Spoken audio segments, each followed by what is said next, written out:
The BBC Far East Relay Station in Singapore performs an invaluable service to reach listeners in Southeast Asia. The station was built in the mid-1960s after the BBC was asked to leave Malaysia. The station operates 24 hours a day. At peak hours, all of the 250 and 50 kilowatt Marconi-made transmitters, with the name the BBC gave them, senders, are working. The large curtain antenna farm was designed to reach listeners in Southeast Asia, China, and the Pacific. And at one time it was used for the BBC's service to Australia and New Zealand.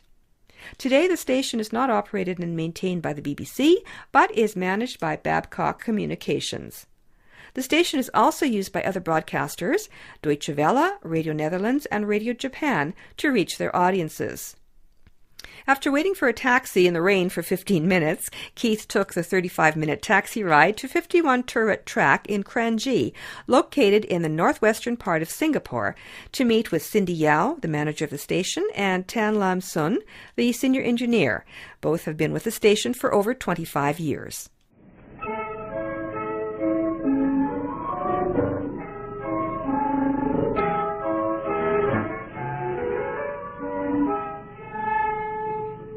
BBC Far Eastern Relay Station. We are now broadcasting on 6.195. We used to have a control desk here that we get the radio feed for the program, and then they did update to satellite feed. So this is where the control bay, there's changes here. But on the transmitter side, there's not much changes. But here from this side, the control room side, back in the early days of the station, how were the programs coming in? Back in the early day, when I came in, they get a direct satellite feed. Then we got a radio feed as a backup. And now we are using satellite feed. They use digital SMDS. And the backup use an ISDN line, And the control bay equipment, monitor equipment, all have been removed. Mm-hmm. So we replaced with a small table there. So like with this stuff now, how much easier is it compared to the old days? It's much easier. Rather you do a last minute patching here and there, especially on the dot, you do announcement, all these things. Mm-hmm. So nowadays you just leave it to the central in UK to switch in the announcement, everything. So then over here you have the computers that control. Now these control the audio to each of the transmitters, or how does it work? This 3 computer PC is basically for the PLC control, download our program feed, and schedule to the PLC. And the PLC will do automatic control switching on the transmitter on, off, switch the program in on the source, And this is where we do the remote controlling of the transmitter, a selection of the audio feed to the transmitter. And what about for frequency change? Is that also done in here? Yes, it's all this done by the PLC. So the engineer has to go to the transmitter, put to the local remote, and then the frequency will do it automatically. Have there been any slip-ups where you go, oh, wrong frequency? Or once of a blue moon. Yeah. Is some command failure, So then the frequency alarm will come on to tell us the wrong frequency there. So we have to go there manually, do the selection. It's not very frequent occurrence. Mm-hmm. Well, let's actually just go to the transmitter room. It's safe to go in. We're not going to get electrocuted or anything. No, it's quite safe. You can feel quite warm the temperature from plus. Wow, I mean it's such a big difference. So let me ask you, the transmitters that are in this room, what is the minimum and maximum power? We basically got 2 models here. The BD6122 transmitting at 100 kilowatt average power. That's for the RF carrier. B1623 is carrying the 250 kilowatts. Or then another model is BD272, the Marconi. It is 250 kilowatt transmission. So basically there are two models here. One's your 100 kilowatt transmitter, the other one is 250 kilowatt transmitter. How old are these transmitters? How long have they been in use in the station? Since 1965. Since 1965? The transmitters were built in 1965. So after all this time, if something goes wrong, what do you do for parts? I take it that this company is no longer around. As I told you earlier, that some of the parts we fabricate ourselves. We have a workshop over right at the end of the hall, and the technician are able to copy and fabricate themselves. If not, we'll get outside contractor to help us. Yeah. So would that be, for example, like the radio tubes or? The valve we still can get it from UK. There's certain capacitor, variable capacitor we still get it from UK, and they supply it to us. The small contacts we usually make our own. And basically we still can do it ourselves. Now, looking at this hall, just to describe it, it's a big hall. You have all these transmitters lined up. How often do you perform maintenance here? We got daily maintenance carry out, to check the transmitter, make sure the simple contact is working. Then we got some maintenance schedule to follow. There are 3 shifts a day. The day shift, evening shift, night shift. And it's the day shift that do the maintenance work. Any fault reporting from the evening or night shift, the day shift will carry out the fault finding and problem solving. You've both have been here for a long time. When you think about the millions of people that listen to the programs from this station, you must be very satisfied that they're picking up a really good signal with very clear audio. Yeah, it's quite amazing. You never expect radio from here can reach other part of the world, especially to India, China. I think it's a teamwork. Our engineers work well, to keep this place, the site performance is good, all the time stay that at good level. So with this site, what is the main target area? Where do you mainly target? I think the Asia, India, Southeast Asia, Indonesia, yeah. These are quite many programs that go there. Yeah. So how many staff do you have working in this station? At the moment, 21. 21? Yeah. And at one particular time, how many people would be here? For the shift work, we have 2 engineers per shift. Yeah. For the day shift, we have more people. Yeah. So we have 2 technicians, 2 admin staff, and the rest are all engineers. And that's not just for the transmitters, but also for the antennas outside. Yes, about 4 riggers. Yes, I've forgotten about riggers. To help maintain the riggers. Maintain the antenna in the field. I see that you actually have one of them that is open up right now. Is this just going through regular maintenance? Yeah, we open up to check the contacts, make sure everything is in the proper order, ready for the evening transmission. How are these cooled?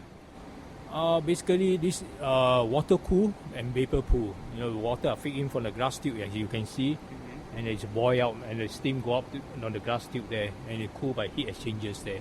And gravity, and when it condense the water, you go into a conservator tank there, and it's gravity feed in by the valve. There must be times of day when every single transmitter is on, or is there? Do they say only use like some at this time, some at this time? There must be times when you have every single one on. That usually during evening time, at the peak hour, then all the transmitter will be on.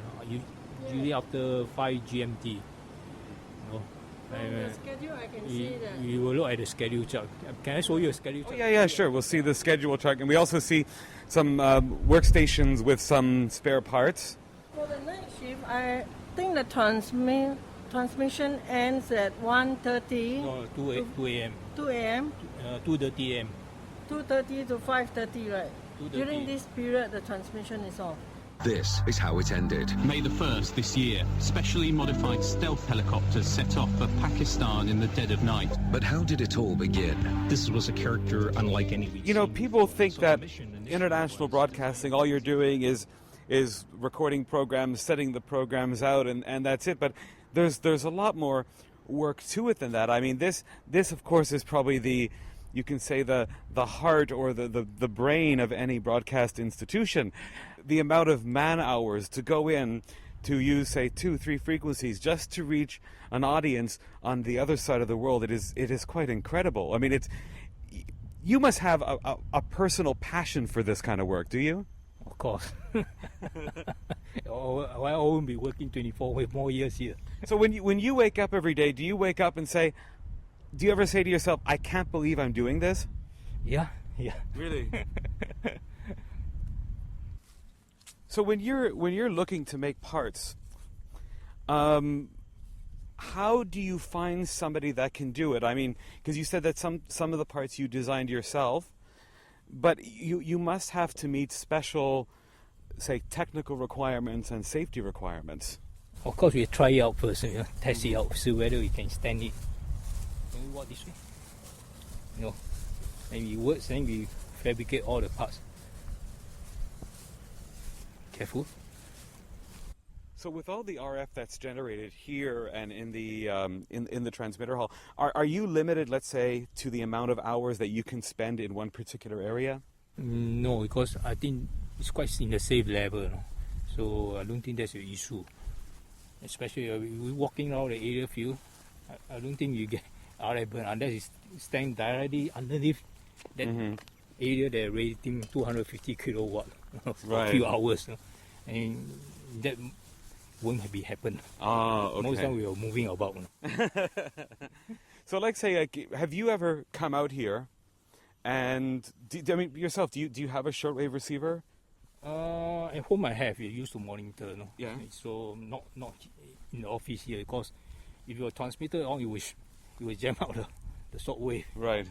So it's no point. This is an area feed.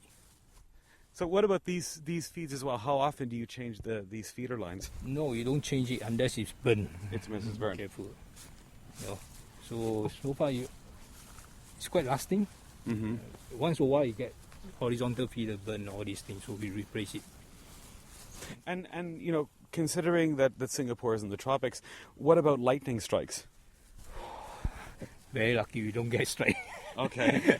But I think it happened once in that Tower K, but that's the only thing I think I can recall is right there in our transmitter hall, the roof. Right. So, but for safety reasons, they say it's overcast, then we don't do any work in the field. They say heavy rain coming or lightning coming, and the golf club are having a service. When riding along approach, when any riding approach, they sound alarm, so we know. Okay. Time to go under shelter. But something that is quite you're lucky. I mean, there's other countries, they have certain things to contend with this kind of station, either it being typhoons or cyclones. Singapore is very lucky like that because you don't have, let's say, the same kind of typhoons that would, let's say, affect Indonesia, the Philippines, or Taiwan. You don't have cyclones like you would, let's say, in parts of New Zealand, where Radio New Zealand has been taken off the air because of cyclones. So here you're pretty safe then. Yeah, I agree with you. You don't face typhoon, earthquake, all these natural disaster. So it's not an issue here. And you don't face flood here, so it's quite safe. Right. One of the safer place to be. The rest of the world could be coming down. Just come to the Far East Relay Station and you'll be safe. Yeah, come to Singapore and stay. Deutsche Welle. News.